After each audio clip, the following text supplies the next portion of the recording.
नोकरी नाही म्हणून छोकरी नाही, ही वस्तुस्थिती आहे. आणि खरं खरं सांगायचं झालं तर मुलांची संख्या आज प्रचंड प्रमाणात वाढत आहे. मुलं 30 वर्षाची होत आहेत, 35 वर्षाची होत आहेत, मुलीच मिळत नाही. का तर नोकरी नाही. कंपनीत तर मुलगा आहे का म्हणतात मुलीच्या ऐवजी.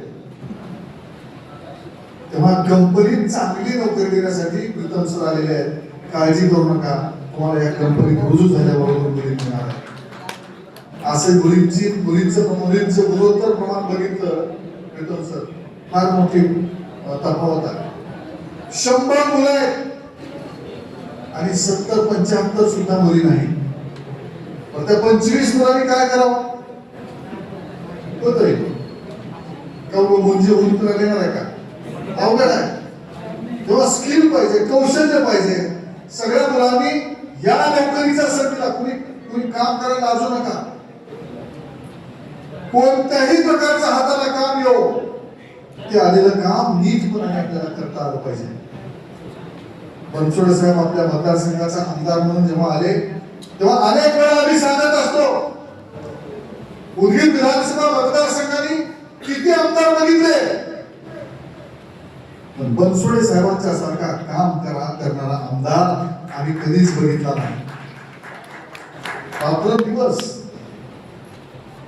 शिल्पाताईंनी त्याच्या पाठीशी खंबीरपणानं उभं राहून त्यांना घडवलं. प्रचंड त्याग त्यांना सोसावा लागतो. एका राजकीय क्षेत्रात असलेल्या, पूर्ण वेळ स्वतःला झोपून देऊन काम करत असलेल्या कार्यकर्त्याला त्यांची अर्धांगिनी काय काय सोसते हे मी पण बघितलंय.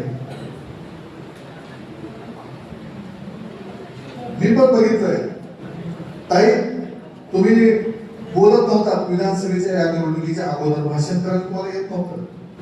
पण संजय भाऊच्या प्रचारात तुम्ही भाषण केला. माझी बायको भाषण करायला आलं नाही, पण गावागावात घराघरात फिरली माझ्यासाठी आणि मतं मागितली. आतापर्यंत कधीच नाही, 2-4 निवडणुका झाल्या. ह्या वेळेला तिला काय वाटतं स्वतः ते माहित नाही. स्वतः फिरली, अनेक महिलांना एकत्र करून स्वतः फिरली. अंदाज आला होता सचिन भाऊ, तिला अंदाज आला होता थोडस अवघड चाललंय. सचिन भाऊ सोबत असतं तर सोपं गेलं असतं, पण तिला वाटलं की काहीतरी आता गडबड आहे. आणि मग महिला काय करू शकतात हे शिल्पाताईंनी, माझ्या पत्नीने सिद्ध करून टाकले. तुम्ही कुणीच मनात नकारात्मक विचार आणू नका.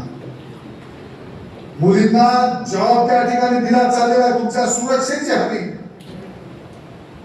तुमच्या रोजगाराची हमी त्या ठिकाणी प्रीतम सरांच्याकडून घेतली जाणार आहे, अशी हमी त्यांनी दिली.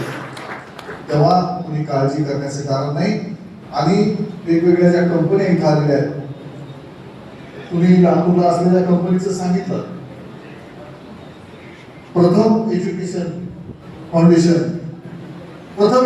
फाउंडेशनने सांगितलं देशात कुठेही जायला तुम्हाला संधी आहे, फक्त त्या शुल्काचं काय कमी करता येते तेवढं बघा. शुल्क जे त्यांच्याकडून आपण घेतो ना, या ठिकाणी उदयगिरीच्या प्रांगणामध्ये हा मेळावा होतोय, तेव्हा त्यांनी सांगितलं अर्थातच 5 रुपये सुद्धा न घेता प्रीतम बोरा सरांच्याकडे आज नोकरी मिळते आहे. आणि प्रथम एज्युकेशन फाउंडेशनच्या तिथं मात्र थोडस शुल्क भरावं लागतंय. अर्थातच जिथं शुल्क थोडंफार भरून तुम्ही जाणार आहात त्यांचा पगार ह्यांच्यापेक्षा जास्तीचा असेल असं गृहीत धरून. आणि मग त्यांनी 1500 रुपये म्हणले, 50% करता येते का बघा. अशा प्रकारची शिफारस ज्यांना देशात जिथं कुठे जाऊन काम करायची इच्छा आहे त्या तुमच्यासाठी मी त्यांना शिफारस करत आहे. तेव्हा निश्चितच त्यासाठी विचार करतील प्रीतम सर. उदगीरच्या या मुलांना, म्हणजे उदगीरचे किती जण हात वरी करा, उदगीर तालुका